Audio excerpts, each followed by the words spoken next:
Are you the Wolfman? I'm just an ordinary average guy. Some people call me the space cowboy. I am paying for this microphone. Some people call me Maurice. There's a great, big, beautiful world out there. And here I sit, sucking on popsicles. Hello, everybody, and welcome to another episode of the Imbasciani Chronicles, hosted by me, Mike Imbasciani, here in Southwest Florida. Thank you for joining in another episode. A little housekeeping here before we get to the great guest in studio here, because we're Florida, we're a free state, we can do what we want. And it's nice actually talking to somebody in person. A little housekeeping, everything discussed in this podcast is either my opinion or my guest's opinion, so don't hold it against us. It's just our opinion. We're talking about some fun stuff and everything we enjoy. And anything played or discussed in this podcast, music, movies, TV shows, anything, I do not own any of it. We are playing it out of the love for that particular thing, so please do not sue me. I really appreciate it. And I'm just a starving musician. And today's guest is a good friend of mine. We've been friends for a few years now. Great saxophone player, and just wanted to dive in more to his story. So ladies and gentlemen, 26-year-old Dylan Young, how are you, sir? Hey, how you doing, Mike? Thanks for joining me. Dude, yeah, I mean, I love what you're doing with the place here. It's really nice. Thanks. Thank you, yeah. Yeah, it's my first time here. I know, yeah. We got to hang out more often, man. I know, this is like a historic event. We're actually hanging out. Not at a gig. Right? Like, yeah. Well, and that's what's so funny, and we had this conversation because we just played I don't know which one they had, but what number it is. I think it was the 10th. Was it the 10th annual? Yep. I think he was saying, 10th, yeah, it was the 10th. Chili, beer, and blues festival in Punta Gorda there, and it was the first festival in Punta Gorda since all the COVID shutdowns. And it was fun getting to hang out again, and over 4,000 people there. Dude, that was a great feeling playing for that many people, and I'm sure as many people came up to you guys, and your band sounded great, by the way. Thank you. So did yours. But I went out front and also backstage. I mean, you guys were absolutely killing it. Thanks. But I mean, I'm sure as many people came up to you as came up to us, and I mean, people were so grateful and so thankful, and we're like, it finally felt like things are kind of going back to normal. Yeah, exactly. And it was just fun to have that festival feeling again, because dude, yeah. we play clubs every night, and some bigger clubs than others, but there's nothing like being on that festival stage. Oh, dude, the energy that you get when you're on the stage, and you feed off the energy with the crowd. I mean, it's just words can't fully capture. You know. Yeah. It's great. Well, and you play with Deb the Dynamics now, and we'll get into that. But I kind of want to start. At the beginning. Let's rewind. So you're 26 now. How old were you when you first started playing? Gosh, probably like 13. Like before I started taking it I started in 6th grade in middle school, but I didn't take it seriously until my senior year of high school. Okay. So basically, you were the band kid in school. Big band kid. You were into it that way. And I actually, funny story, I was actually a guitar player at first. Horrible guitar player, by the way. Absolutely horrible. Couldn't play like a song at all. But I was in middle school, or signing up, for all the classes and whatnot. Yeah. And I went up to the band director, and I told him, I was like, I want to be in the jazz band. I was like, but I don't want to be in the regular band. Like that's band nerd kind of stuff. Yeah. And they got to march around on the football field. Yeah. Or just like being, like in the you big just imagine orchestra. the band nerds, glasses, and as we're wearing glasses, playing tubas. Exactly. Yeah. We're both wearing glasses anyway. So the stereotype is true, people. Oh, it's so true. And so the teacher had the rule where if you were in jazz band, you had to be in concert band or whatever. That's because nobody wanted to be in concert band. That's the catch-22. Yeah. And so, but I didn't read the paper or anything. He goes, "Oh, you want to be in jazz band? All right, just sign here." Yeah. And I signed up, and there I was in band, and I was between saxophone and trumpet that he wanted me to play. He really wanted me to play trumpet, but I really wanted to play saxophone. Nice. But he let me choose, and I was fortunate enough to play saxophone, and so here I am. It's those little decisions that change your whole life in the end. because I wanted to play drums at first when I was 5. Really? Yeah, and my mom said, no, that's not a real instrument. Oh, we have a whole lot of angry drummers listening right now. They're like, oh, they don't like Miss Imbasciani. But she said you can start with piano or guitar, and I picked guitar. Right on. And 2 years later, I got a drum kit. But Right on, man. But yeah, it's so when you were 13, did you you wanted to be in the jazz band, so you were already into listening to jazz music? What were you listening to as a little kid too? Yeah, I actually really didn't listen to a lot of music as well. I mean, like I listened to like 80s music, you know, I was on the radio, but nobody in my family's really musically inclined. Yeah, I mean, it's just I just kind of wanted to do it. All my friends were kind of doing it, and it was like a social thing. Even all the way through high school, it was like that. You know, all my friends were doing it, and they were really good, so I wanted to be really good too. And so then, you know, comes the time to graduate high school, and my mom is like, "You got to go to college. You got to do something." Yeah. And I was like, "I don't know what I'm going to do." And so I decided to do music, and I was fortunate enough to, you know, get into I auditioned to University of Florida and USF and UCF and chose UCF out of all of them. Nice. Orlando, right? Yep, that's Orlando. Yeah, the gold one, not the green one. Exactly, the better one, not the worst. Now we have a whole bunch of USF fans that are really mad, including my friend who's a medical student there. Oh no! Yeah. I've heard the Orlando campus is nice up there. It's a beautiful campus. I really liked it. It was definitely the best campus out of the 3. I mean, all the schools are great though. You know, like if you go to any of them, they're awesome. Trying to save face now. Yeah, it's all still in Florida. Yeah, right. Yeah, exactly. That's all that matters. Yeah. But no, man. Like when I was in high school, I was really into concert band and wind ensemble kind of stuff, like marching music. Yeah. So I was like, quote unquote, a classical saxophonist. Right. Didn't know jazz at all, but I loved listening to it. Like one of my favorite guys still to this day, always will be till the day I die, is Charlie Parker. Mm-hmm. And I still remember listening to the first, the link that I sent you was the first Charlie Parker. Yeah. And I heard that. And man, I was so moved, and I went out and bought, they have what's called the Charlie Parker Omnibook. And, I have all the written transcriptions of basically a whole bunch of Charlie Parker solos. Yeah. And I just read it and played it with the record in my ear, just playing it nonstop. Had no idea what I was playing whatsoever. Right. No idea whatsoever. Because his music is so intricate and just so, Charlie Parker revolutionized music from the 40s onward. Mm-hmm. And so, I had no idea what I was playing. And I remember I showed up at my my college audition for the jazz audition at UCF. I could play my scales, no problem. All that was easy. And then I called like Charlie Parker songs that that he had had written contrafacts, and I was playing bird solos. Like I had them all memorized too. I was playing bird solos. You didn't need the paper. Yeah, because I just had it in my head. Yeah. Couldn't improvise at all whatsoever jazz, but I was, able to essentially trick these guys enough, or at least they, You just played their solo. Yeah, I played their solo. They knew the bird. Of course they knew the bird solo, but they saw it. They were like, wow, this guy did his homework. Has the potential. Yeah, well, that's what they said. They were like, yeah, potential. But that was the only thing I could do was I could not solo at all. I mean, it took me a long time to learn how to, play bebop and swing music and go with the flow. That. Yeah, it took me. I'm still working on it, obviously, but at the beginning it was rough. Well, we'll get into it, but we can talk about the differences really in those styles of music too.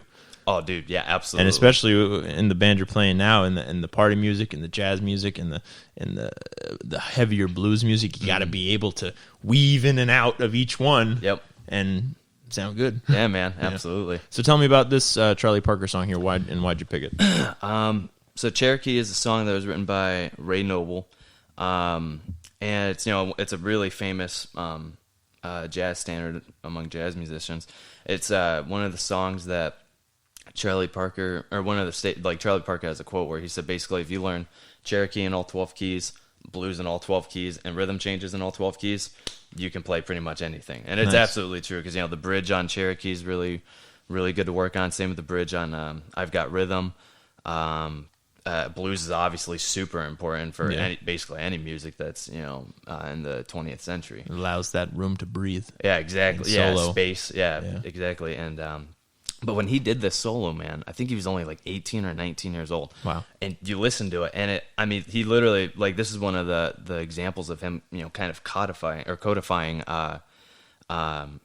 like the bebop language. And Charlie Parker did so much harmonically when it comes to the extensions, the 9, 11, the 13th, and the alterations on those against the chords. Yeah. That comes straight from the quote-unquote honeysuckle jazz notes. Yeah, right. Yeah, exactly. That came straight from another jazz standard called Honeysuckle Rose. Bird realized that, and the melodies, 1, 7, 9, 11, 13. That's nice. Those are the alterations. Yeah. He realized that, and you could do all these alterations and chromaticisms and move it in within the chord itself. Yeah, man, and resolution. Yeah. That's all music is tension and resolution, and finding different and dynamics. Yep, and dynamics, and finding different ways to utilize all that. And Bird was a master at that. And he changed the jazz rhythm from what Louis Armstrong was doing, and all the. Bird came straight out of Kansas City, and so he came straight out of the swing era, and so there was a lot of that influence in his playing early, especially if you check out him playing with like the Jay McShann Orchestra. Just like it's like some of the most beautiful music ever. Well, and that swing stuff is what you got to be able to keep it moving. Yep. And do those chord changes, and in those jazz tunes, there are a lot of chord changes. Yeah, well, and that kind of came later, and the swing stuff, because it was all dance music. Jazz is a social, or any blues, anything like, it's all social music. It's all dance music. Mm-hmm. And you got to have that direction, and that you got to make the people like what you're playing. And Bird did it his own unique way, and absolutely changed how the like if you listen to Louis Armstrong and then Charlie Parker.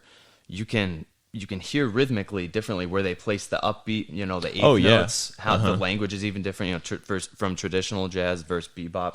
Well, and you have to do that in any other band too. And one of the things that I talk about with my guys when I play is I typically always hit just ahead of the beat. Mm-hmm. Because you can count 1, 2, 3, 4. Yep. But it like even a second in time, that second gets broken down into fragments of a second and what can be done. So it's same thing with the beats per measure in a piece of music. That one beat, you're playing ahead of it, you're playing behind it, you're playing right on it. Yep. It all depends on the song you're playing and what you want out of the song. And it completely changes the feel or the emotion that the person's feeling when, it really makes, it's like those small things really make a large difference in the overall picture.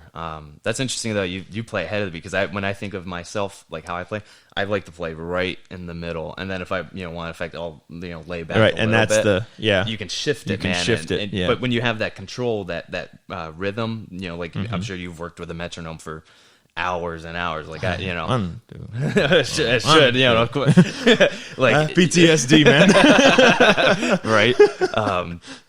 No, it's like when you master or start, at least getting towards that right direction, you can kind of play with the feel of the beat, which is a whole different. Well, and I like a lot of the up hits, and that's where when you're playing ahead of the beats, that uptick syncopation just makes the band sound so tight. Mm-hmm. And makes it sound like we know what we're doing. Exactly. And it gets people going about it, Yeah, absolutely. Cool. So, everybody, this is Charlie Parker with Cherokee.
Exactly. Yeah, that's how I feel right now. Listening to that. Yeah. Oh man, listening to that. Oh my gosh, like listening to someone do that young is like, to me, is so inspirational. Like, every time I hear Bird play, I get chills throughout my body. Like, it's so inspirational to hear somebody.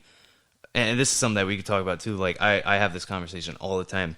Is like the fact that he was naturally like that. Like, for me, for example, like I know that solo on when I play alto, I have that memorized. Right, and you can run through it.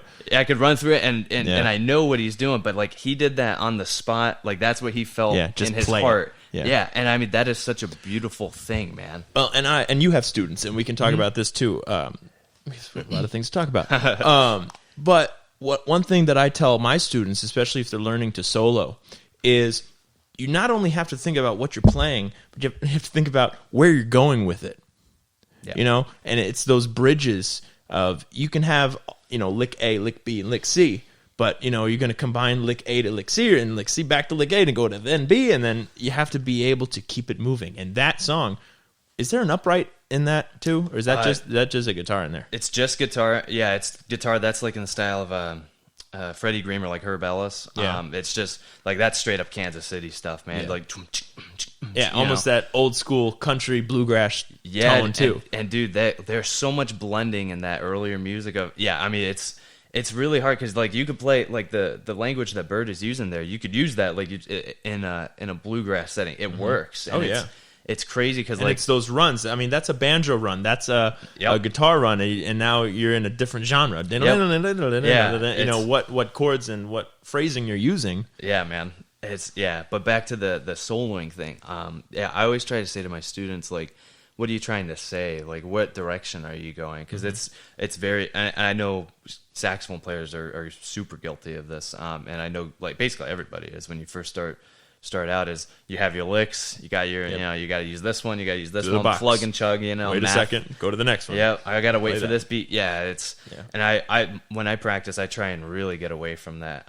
You have to find, you might have your licks, but you have to find out those notes that can bridge the two.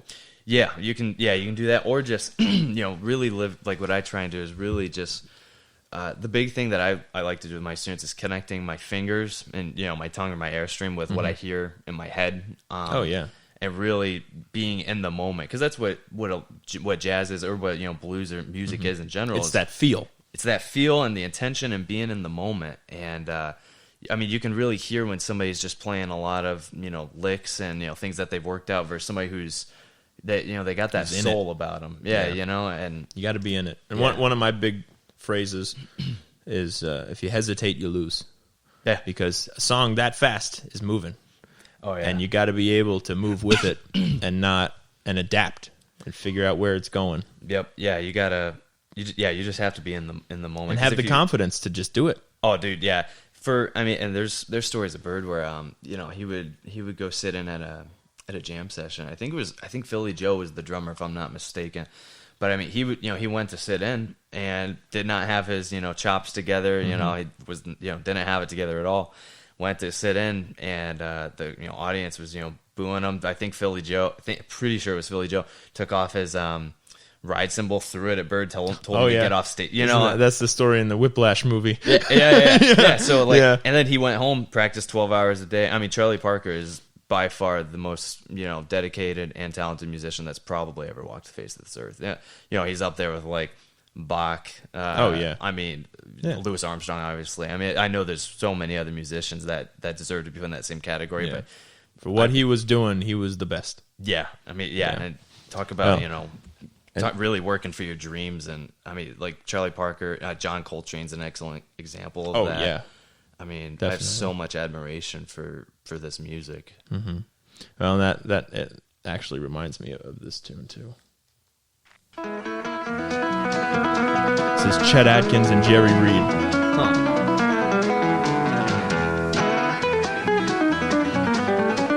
Wow. Yeah. Same exact feel, man. And they're two guys. Jerry Reed looks like a hillbilly, and Chet Atkins in a suit, in his TV show.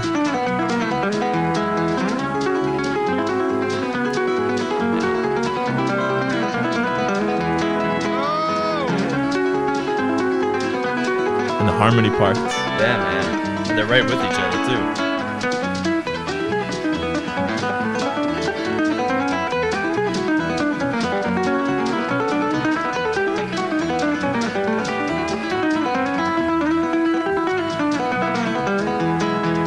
I'm glad it's your time. Your turn. Do it. Hear the jazz in that?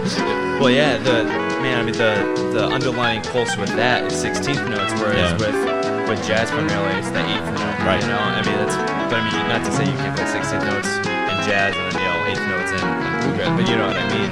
The underlying drive is that. Yeah.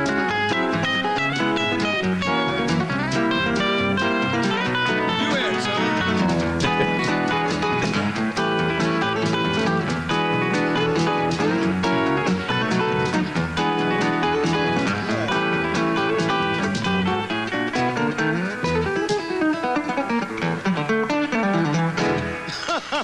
Right on, man. Just, what is that, a minute and 50 seconds. Right. Yeah. You know, and just ripping. Yeah. It's fun stuff.